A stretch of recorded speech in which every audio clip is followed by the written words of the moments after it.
आइए हम लोग आज प्रस्तावना से संबंधित कथन यानी कि स्टेटमेंट के बारे में जानेंगे। यानी कि भारत के जो प्रस्तावना था उसको महान पुरुषों ने क्या क्या संज्ञा दिया, यानी क्या क्या नाम दिया है, इसको जानेंगे। देखिए, सबसे पहले प्रस्तावना को संविधान का आत्मा, एग्जाम में पूछेगा कि भारतीय प्रस्तावना को संविधान का आत्मा किसने किया था, तो पंडित ठाकुर दास भार्गव जी। किसने किया था?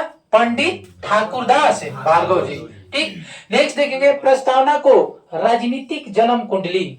प्रस्तावना को राजनीतिक जन्म कुंडली के नाम किसने दिया था, तो के एम मुंशी जी। किसने?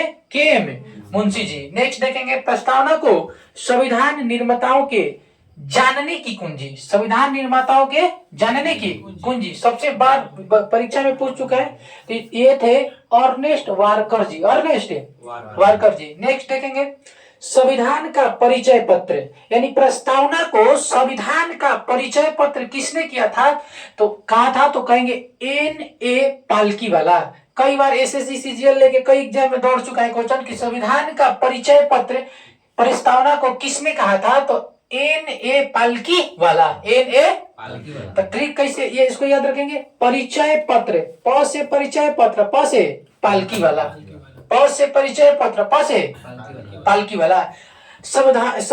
भारतीय संविधान के जो प्रस्तावना प्रियम्बल था उसको उद्देश्य प्रस्ताव के नाम से किसने जाना था, तो उद्देश्य प्रस्ताव हम लोग जानते हैं कि पंडित जवाहरलाल नेहरू ने पेश किया था, तो उसी ने कहे होंगे, तो पंडित जवाहरलाल नेहरू। यानी कि पूछेगा परीक्षा में कि प्रस्तावना को उद्देश्य प्रस्ताव किसने कहा था, तो पंडित जवाहरलाल नेहरू।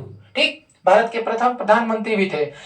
नोट हम देखेंगे ध्यान से, प्रस्तावना से कथन समझेंगे। 1960 ईस्वी में बेरुबारी बनाम भारत संघ, यानी कि दो का बीच मतभेद हुआ और प्रस्तावना के बारे में बात रखा गया। तो परीक्षा में पूछता है कि बेरुबारी बनाम भारत संघ में प्रस्तावना के बारे में क्या सत्य है, क्या असत्य है। ठीक, यहाँ से दो नोट निकलते हैं। पहला, प्रस्तावना संविधान का भाग नहीं है।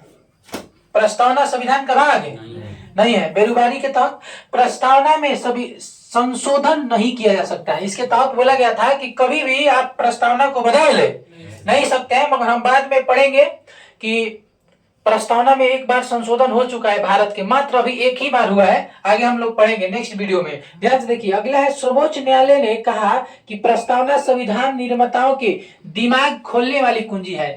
यानी कि इसमें सर्वोच्च न्यायालय जो था, यानी भारत के सुप्रीम कोर्ट कहा था कि सर्वोच्च न्यायालय ने कहा कि प्रस्तावना संविधान के निर्माताओं, यानी कि संविधान के निर्माताओं के दिमाग खोलने वाली क्या है, कुंजी है। लेकिन यह भारत का संविधान का हिस्सा नहीं है।